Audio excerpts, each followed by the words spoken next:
Welcome to the new Salt Lake City International Airport Tour. Here we are walking through the new Terminal A, which is the main terminal. The ceiling is slanted with lots of modern lights. There are large windows to allow for natural light to come in. There are many moving walkers, and overall the space is very open and overall a good look for the new airport.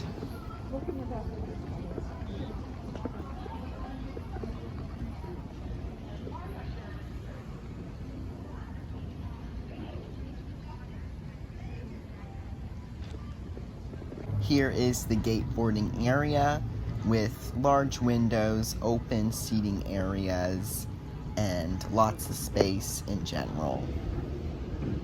We will now be heading down to the Concourse Connection Tunnel. On the wall there is a lot of Western style art portraying a lot of the nature you see here in the Western United States, including lots of flowers, bodies of water, birds, other animals, canyons, trees. I really like these paintings. They really make me feel like I'm in Utah or the Western United States, and I think overall they give the tunnel a really nice appeal and something to look forward to. Although the wall art is very beautiful, this tunnel is really long and it takes a long time to walk through. And if you have a lot of luggage and bags, it's gonna be not enjoyable to do this. And I think this is one flaw of the design of the airport, which I will get into more later. Welcome to Concourse B. It looks exactly the same as Concourse A, but it is a lot smaller. Here, Delta and all the other airlines that fly into Salt Lake City operate out of here. And Terminal A, I believe, is exclusively for Delta and SkyTeam partners. In the next couple of clips, I will showcase some of the eating options they have here at the new Salt Lake City Airport. There are other places that will open later as the airport is still in construction, but here are some of them. This one is actually my favorite. It's called Cafe Rio. You can get quesadillas, tacos, burritos, salad bowls, similar to Chipotle. It was really good, and I would definitely recommend it if you like Mexican and are in Salt Lake City. Here is a cafe where I got one of the best chai lattes I've ever had. So if you like coffee or lattes, whatever, definitely check out Bean and Brews. Here is the main atrium, or I don't know what you call it, at Salt Lake International Airport. I will be showing a lot of clips from here because it's just so gorgeous, and I love the design on the walls that have changing colored lights to showcase or represent the canyons here in Utah. I just find this really beautiful, and it's very unique to Salt Lake City Airport, which is really cool, I think.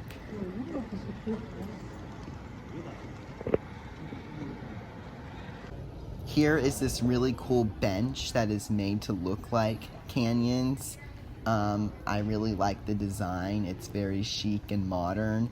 And again, I think the designers who designed the new airport overall did a really good job of bringing Utah into the airport, making passengers feel like they're in the Western United States. Again, here's another view from the back part of the atrium. Here is a place for plane spotters and aviation enthusiasts with huge glass windows for natural light and great views of the airport. This almost looks like a Delta Sky Club. This is a really nice area for passengers to eat at, read, or just relax. This is a very fancy Starbucks, and here is a Italian gourmet market slash bakery slash cafe. Here's a stromboli that I got from the Italian marketplace. It was pretty good.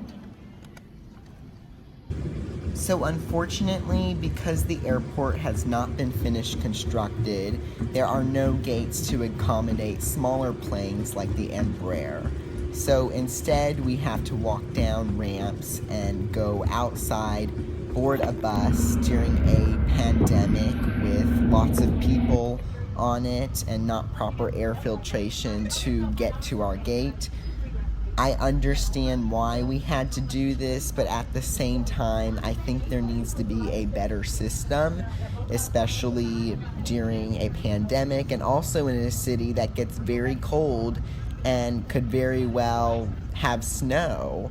I think for older people, this can become very dangerous and they would have a lot of trouble doing this. I think at this point, if they can't accommodate Embraer planes, they shouldn't be flying them at all, because this was quite unacceptable. Even to walk up this dark ramp is not very safe and not very accommodating to older passengers or passengers with disabilities especially. Okay, so one of my first major complaints about the airport design is that most of the decent options for restaurants are all in one area. They're in this atrium area and also on the right side of Concourse A from our perspective from above. So this is not good if you're coming into these gates and potentially going up to B, where there is hardly any food options at all, mainly just prepackaged sandwiches. So I don't think that's a very convenient thing to do for passengers who are flying, because it's just not, it doesn't make sense to have most of your food options concentrated in one area that is in a way isolated. However, if we look at the plans for the new construction, after that happens, the restaurants will be more centrally located in Terminal A, and I think there are going to be new restaurants open, so hopefully Terminal B will have some better food options, but we'll have to wait and see. Maybe if you're not flying Delta, well, that's too bad for you if you're leaving out of Salt Lake City.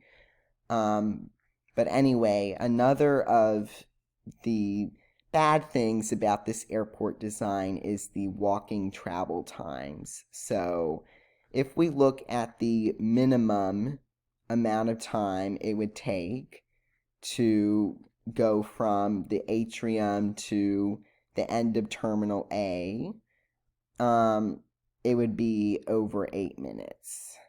That's a really long time. If you're just coming here to get food and then you're going just in one terminal and it takes 8 minutes, that's not good airport design. That's not convenient or efficient at all for passengers. Then we look at the maximum amount of time to, let's say, the atrium if you're getting some food, and then heading over to C, where actually my plane left out of.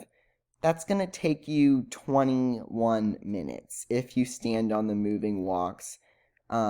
Minimum 13 if you're walking. If you're going to redesign a new airport, make it so that it's efficient for passengers to get from one place to another. Do not make it like other old airports where it takes forever to get from one place to another. To give you a comparison of these walking times to another airport, Beijing's new Dashing Airport, it only takes 8 minutes maximum to get from one gate to another. That's maximum. From the central area of the terminal to any gate is around 600 meters. So I would suggest maybe taking this terminal and putting it perpendicular to Concourse A. At least that would make it less inconvenient for customers. Okay, so to recap, I really love the airport design, the open spaces, all the art. Those things are spot on. However, the airport is not operated well at the moment, and I don't think it's designed well for a new airport. I don't think it's very good at helping passengers to get from one place to another as quickly as possible. I think for a new airport, people should expect better. Anyway, thank you for watching this video. Please leave a comment down below on whether you agree with my opinions, and if you have flown through Salt Lake City, please don't forget to subscribe to my channel, hit that like button, hit that notification bell, follow my Instagram at SFO_flyer, and check out my other videos, and I will see you soon.